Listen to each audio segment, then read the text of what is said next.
माझे नाव अर्जुन भीमराव मोरे, राहणार घरनिकी, तालुका मंगळवेढा.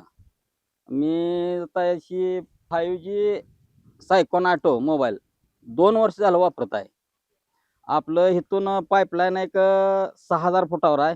रान असं मी वळून जाय म्हणजे 2 किलोमीटर अंतर भरतंय रानात जायला आपल्याला.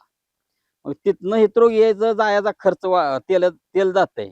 परत संध्याकाळची लाईट आली 12 वाजता त्या चिलाळात नाही तर कातड्यात यायचं म्हणजे रिस्कीच काम आहे. ही वाचतंय. त्याच्यामुळे फायदा आहे आपला. मी रानातून बसून माझं रान इथनं 2-2.5 किलोमीटर आहे. तिथून मोटर मी चालू करतोय, बंद करतोय. का तर मला संध्याकाळची लाईट आली की जाणं येणं परवडत नाही. म्हणून मी मोबाईल टाकला. त्याचा फायदा म्हणजे माझं ती येणं जाणं हेल्पट आहे त्याला वाचतंय ना. आणि दुसरा मुद्दा आहे ऑटोचा. मी जर इथनं बाबा मंगळवेढमध्ये असो किंवा पंढरपूरमध्ये असो, तिथून सुद्धा मी मोटर चालू करू शकतोय. आणि जर का आपल्या बाबा पेटीतली एखादी फ्यूज गेली असेल, तर फ्यूज गेली म्हणून मी सांगते ती. जरी लाईट आली, गेली तरी बी सांगते ती. काय अडचण नाही. लाईट गेली आहे म्हणून बी सांगतंय. त्यामुळे काहीच अडचण वाटत नाही त्याची.